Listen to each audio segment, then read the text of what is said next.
Pirmajā ģimnāzijā sāku mācīties 7. klasē, un bridžu pamati jau man bija. Ja 7. klasē visa klase runāja par to, ka no 8. klases skolotājs Līteri mums mācīs fiziku, tad visi par to bija iebiedēti. Savukārt es paralēli uzzināju, ka skolotājs Līteri arī vadīs bridžu pulciņu. Un tāpēc es ļoti gaidīju šo satikšanos un paralēli aģitēju, lai klases biedri arī saņemās un ka mums visiem kopā ir jāiet mācīties. Un tā arī bija, ka 8. klasē iepazinu skolotāju kā prasīgu un stingru fizikas skolotāju un vienlaikus pēc stundām kā pozitīvu un jau atraisītāku bridžu pulciņā vadītāju.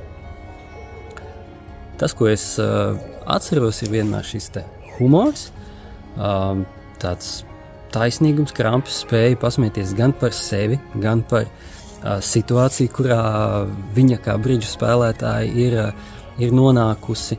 Un jā, laikam man tad arī tā izaugsme bija pamati mājās, pamati un sistēma, ko mēs iemācījāmies pie skolotājas Līteris, un tad jau nāca, var teikt, spēle pret skolotāju, skolotājas iekontrēšana, apspēlēšana, tādas lietas, kas bērnam varbūt šķiet svarīgas. Katrā ziņā ir fantastisks darbs, ko skolotāja ir ieguldījusi popularizējot bridžu.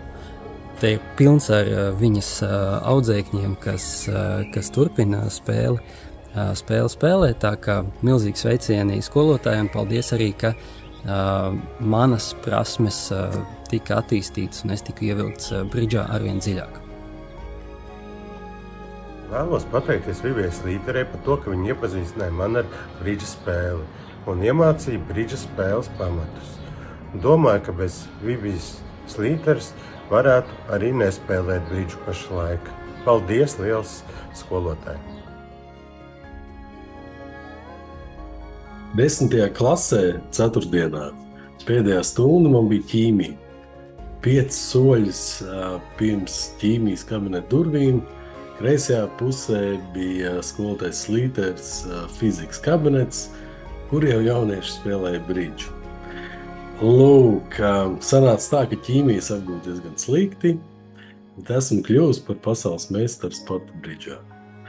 Tāpēc, izmantojot iespēju, vēlos pateikt paldies par jauktiem pamatiem un mīlestību pret šo spēli. Paldies!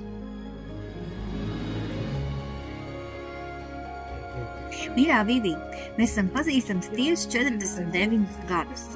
Pirms 49 gadiem es pie jums mācījos fiziku. Jūs bijāt skolotāji, es skolniece.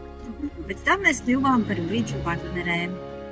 Un es esmu vienmēr lepojusies, ka es visus šos gadus, 49, tūlīt būs 50, esmu jūs pazinusi.